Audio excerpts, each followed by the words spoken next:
I'll just answer first the last question of Senator Lacson. Government spending is about 25% of our economy, Mr. President. 25. So one-fourth of our economy comes from government spending. Household consumption, ilang percent?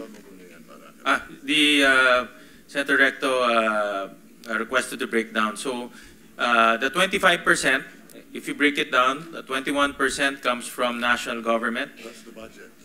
That's the budget that we are appropriating. 1% comes from the LGUs and another 2% comes from the GOCC. So more or less mga around 24-25%. Yeah, pero sa infra spending, ilang percent of the...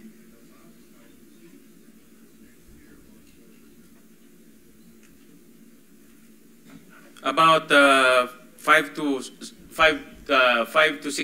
Mr. President. In the past. But in the next year, Mr. President, we talked about this yesterday. It's about 4.7%, Mr. President. Of the whole pie, ano? Yes, of the whole pie. Okay. Tama ho. So bababa ho tayo next year because of what's happening. That's still substantial, ano? Yeah. Dahil kung 5%, tapos slow down tayo sa infra, medyo malaki rin yung effect sa ating economy. And what could be the factors that are contributing to the slowdown in infra spending? Of course, we know the answer, ano? Dahil nga nag-iingat yung government ngayon dahil doon sa mga anomalies na nararanasan natin this quarter in the recent weeks, ano? But Mr. President, let me deviate a little, ano? Related din ito sa ating unused appropriations, no? Gusto ko lang ibahagi sa atin, ano, yung nangyari do sa, and this affects our economy, even yung investor confidence. You know, I have it on good information that yung announcement na ginawa, yung statement na ginawa ni ex-Congressman Saldico, ano, na nagbintang siya na 100 billion, sinasabi niya na utos daw ng Pangulo na isingit sa BICAM. Your Honor and I both know that the 100 billion, and we went over, I know na, both of us went through the list, ano, independently or separately. And you and I agree na totoo yung listahan ng 100 billion pesos. Talaga nasingit sa BICAM. But, yung sinasabi ni Saldico on social media as posted, na nag-deliver siya ng 25 billion representing the 25% commission di umano para kay Presidente, that I will attest na hindi totoo. No? Yun talaga absolutely untrue or false. Ano? Untrue or completely false. Why? Because, you know, last Sunday, I received a call from the camp of former Undersecretary Roberto Bernardo. Ang sinasabi niya, noong nakita niya si Saldico sa social media na nagsasabing merong 100 billion di umano inutos ng Pangulo na isingit sa BICAM, napag-alaman ko from Undersecretary Bernardo na may mga tao sa Malacanang, not the President, not authorized by the President, who misrepresented him. Oh. I will name some of them. Ano? Undersecretary Adrian Bersamin. He name-dropped the President, making Saldico believe na utos ng Pangulo na ipasok sa BICAM yung insertions na 100 billion. Ito yung sinasabi natin nung nakaraan mga kababayan, na posible no, na yung po nga insertions na yan ay hindi, no, ang Pangulo ang nag-utos. Posible na ibang tao po yung gumalaw dyan po sa insertions na yan. Posibleng ibang tao na ginamit lamang yung pangalan ng ating Pangulong Bongbong Marcos. Diba? Yan yung sinasabi natin. Kasi, diba, kay Saldico na mismo nang galing eh. Paano daw masasabi ng ating Pangulo na hindi niya alam, no, yung mga budget na yun? Diba? At nagtaka rin tayo na sa 100 billion na sinasabi niya, nagbito yung Pangulo natin ng 190 billion. Mas malaki yung binito niya kaysa doon sa sinasabi ni Saldico. Diba? So dito, makikita natin no, na meron talagang tao na ginagamit No, yung pangalan ng ating Pangulong Bongbong Marcos. Yun yung masakit dun eh. 'Di ba? Nagtiwala yung Pangulo natin sa kanila, nagagawin nila na maayos ang kanilang trabaho, pero ganito yung kanilang ibabalik o isusukli sa ating Pangulo. 'Di ba? Yun yung masakit dun, mga kababayan. 'Di ba? Now, Yusek Traigib Olaybar. Nako. Other personalities. Anyway, regarding the 100 billion, binrake down, kasi nireview niyo yung kanyang notes, ano? This is all related even to the appointment of Secretary Recto to be the Executive Secretary. As he is now the acting, I guess acting kasi hindi naman pwede magbigay ng ad interim appointment because Congress is not in recess, di ba? So, okay. Anyway, ang sabi niya sa akin, hindi po totoo yan, Mr. Senator. Kasi ang breakdown ng 100 billion, 81 billion, yun yung na-assign sa DPWH. Yung 29 billion, other agencies. Hindi niya alam. Out of the 81 billion or out of the 100 billion, yung sa 81 billion, 52 billion, siya ang personal na nag-handle. Ako po nag-handle nun. Nasa notes niya, ito yung kanyang table, binigay niya ako ng kopya. 51.01, I think almost 52 billion. Anyway, so 52 billion, yun yung personal hinandle niya. And talagang sabi niya, naghatid ako ng pera as kickback. But not to the President, but to Yusek Olaybar. No. And sabi niya, ang pag-alam niya, kasama si Yusek Adrian Bersamin. 8 billion pesos, Mr. President, in at least 10 deliveries. The modus that yung arrangement nila is, may tigisa silang armor van. May armor van si Yusek Olaybar, may armor van siya, magpapark sa basement ng Diamond Hotel, darating yung van driven by Olaybar, and possibly, sabi niya, hindi siya sigurado, and possibly, along with Adrian Bersamin. Bakante yung armor van, ipapark, idadrive yung isang van na puno ng pera. Ranging from 800 million hanggang 2 billion. Umabot ng 2 billion only because sometime in March, yung kanyang date na sinasabi from, I think, March hanggang April, yung delivery. Very good nga raw siya, sabi ni Yusek Olaybar, kasi nakakapag-deliver. Ang biggest kasi naipon, because March 11, natatandaan niya, inaapuran niya na si Undersecretary Olaybar, nakunin na kasi napupuno na at saka matagal na nakapark. Ang sabi niya, sabi ni Olaybar sa kanya, wag muna kasi magulo ngayon dahil inaaresto si dating Pangulong Duterte. So naipon yung laman ng van, sabi niya, mga 2 billion pesos. That was the single largest or biggest delivery that he made to Olaybar. Kung saan napunta, no? hindi natin alam. But personally, he knows or he knew that, kasi personally, nagpapalit sila, amounting to 8 billion pesos. 1 billion, he delivered to Secretary Bonoan.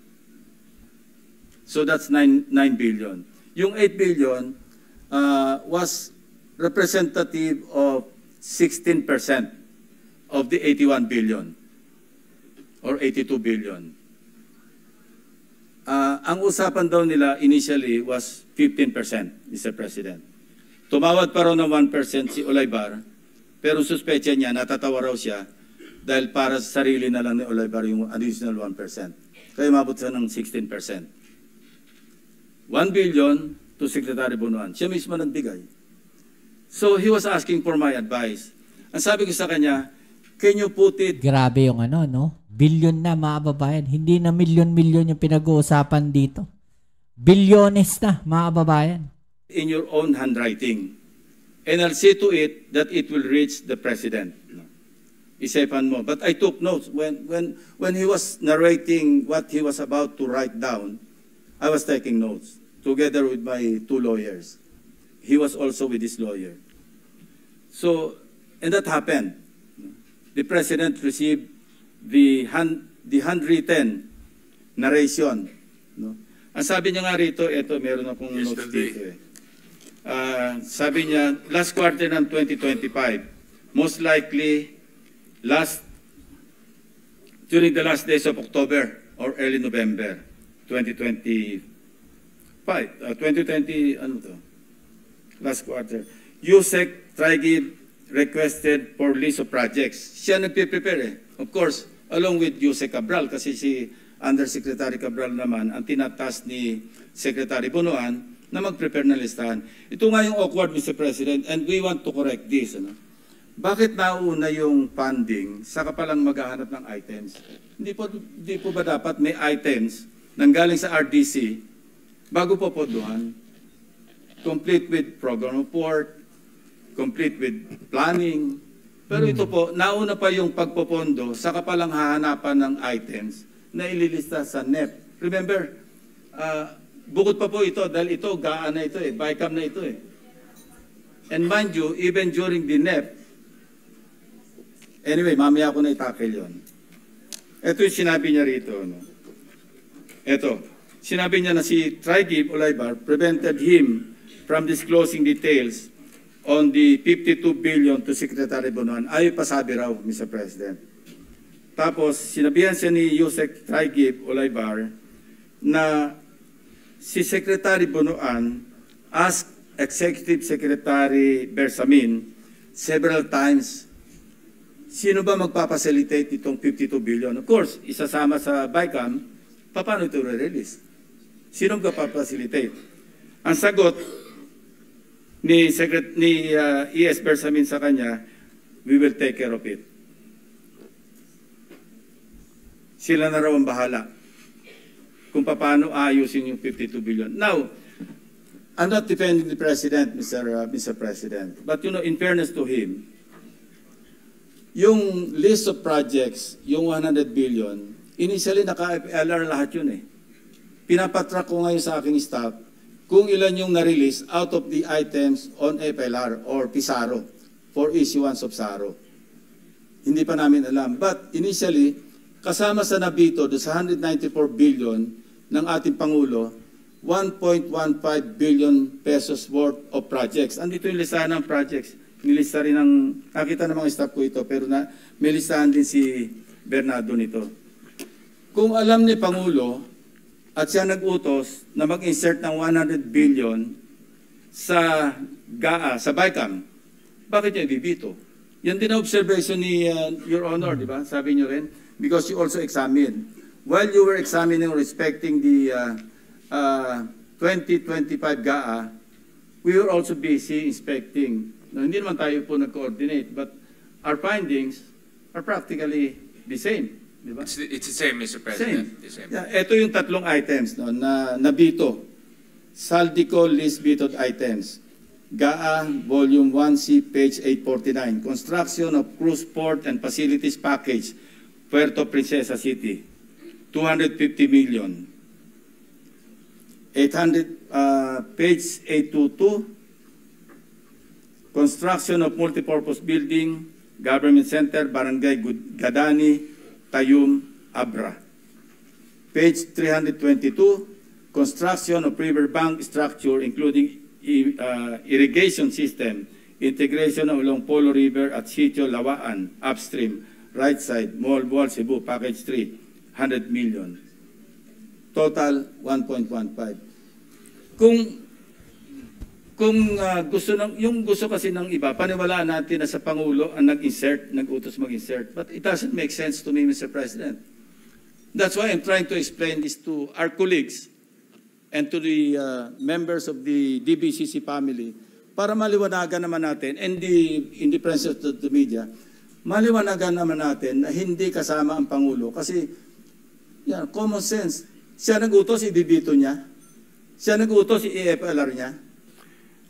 Interjection, Your Honor. Yes, sir.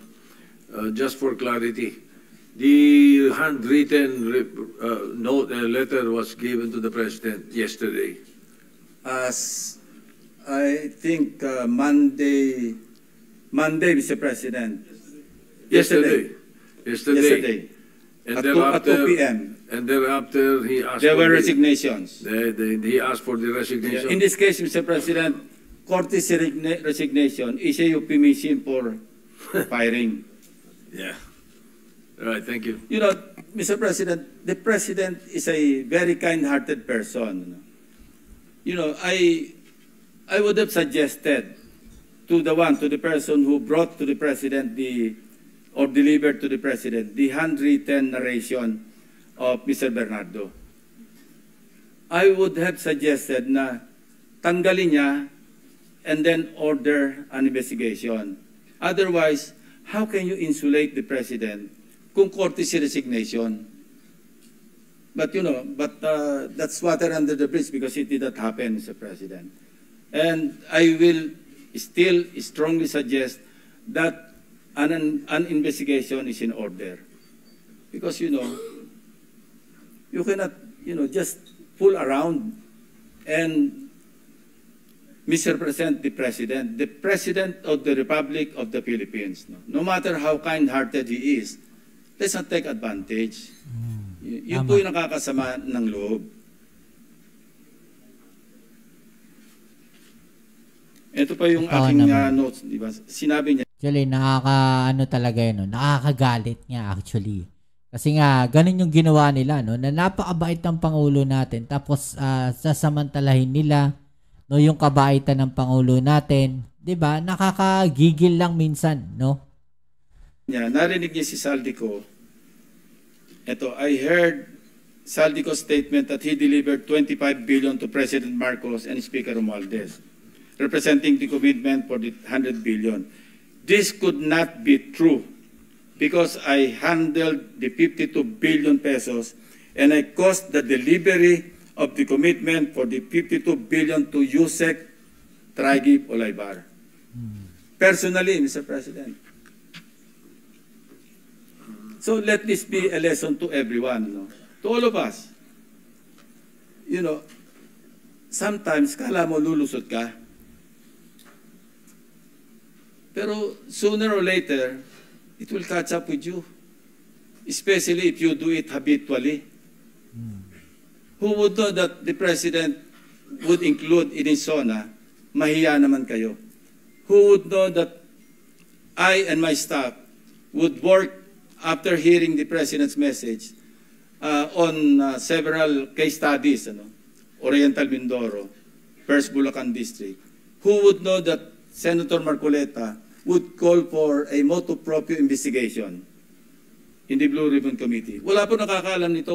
Para rin itong mga projections, wala makakapredict. These are, you know, unpredictable variables that could explode right in our faces. Anytime. And it would be too late for those responsible to repent. Ang masama rito, Mr. President, apektado yung buong bansa eh. Totoo yun. Naglayo ang investors. Stock market is down. Yun po yung masakit dito. So, I'm appealing to our co-workers in government. I think we have reached the point na dapat isipin natin, enough is enough.